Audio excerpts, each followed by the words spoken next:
As a skincare girly, wow. Isa nga lang skincare ko, moisturizer nga lang. Ba't isa lang yung skincare mo? Aren't you using soaps? Aren't you using facial washes? Oh, yeah, I am. Facial wash, So, hindi lang isa. moisturizer, dalawa. O, dalawa. Yes. Ba't hindi ka nagre-retinoids? I don't know what Takot ka? retinoids is. So retinoids, vitamin A derivatives yan. So, alam mo ba, ang retinoid, ang gold standard, mga gold standard yan sila ng acne treatment. Actually, marami silang functions kasi they activate the retinoid receptor sa balat natin, sa mga skin cells natin. So, ano ba yung nangyayari pag nag-apply tayo ng retinoids? Number one, nagno-normalize yung skin differentiation natin. Yung mga may acne-prone skin kasi guys, abnormal or hindi normal ang skin differentiation ng balat natin around the skin. Kaya nagpo-form siya ng mga skin plug. Yeah. So, skin plug, nagbabara. So, yung oil, di ba, hindi makalabas. Kaya nagpo-form siya ng comedones eventually. Number two, nagdi-decrease din yung secretion ng mga oil glands natin. So, nagkakaroon din ng atrophy. By some unknown reason, lumiliit at saka nagdi-decrease yung function ng mga oil glands, especially yung mga abnormal ones. Ganun kasi yung retinoids, ayaw nila sa mga hyperfunctioning, ayaw nila sa mga abnormal differentiating, abnormal development. Kino-correct nila. So, pag may nakita sila ganun, kukorek ko yan. And then, it also encourages collagen production. Kaya ginagamit din siya for anti-aging.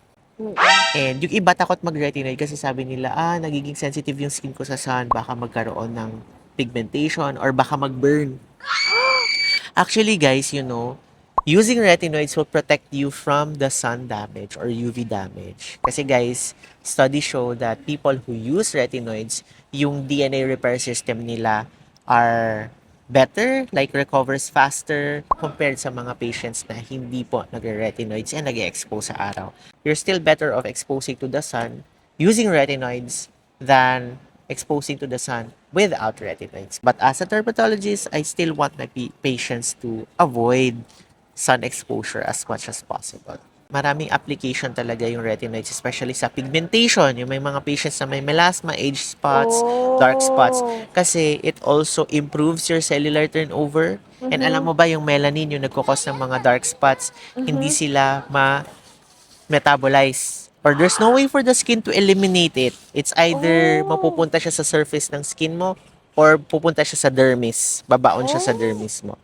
Kaya, minsan pag nilulugod natin yung skin natin, meron siyang parang mga itim-itim. It's because of the dead skin cells and also your melanin being extruded by your skin. Pag nagkaroon ng damage, inflammation yung balat natin, nagkakaroon ng pigment incontinence, yung mga melanin pigments po nahuhulog sa dermis, there's no way to reach it. Not even your topicals, not even your lasers can help. Kasi nandun na sila sa ilalim ng dermis natin because of the inflammation. Kasi pag nagkaroon ng inflammation, minsan nasisira po yung basement membrane. Pag nasira ang basement membrane, mahuhulog yung mga melanocytes, mahulog yung melanin. Kaya ayaw natin ng inflammation.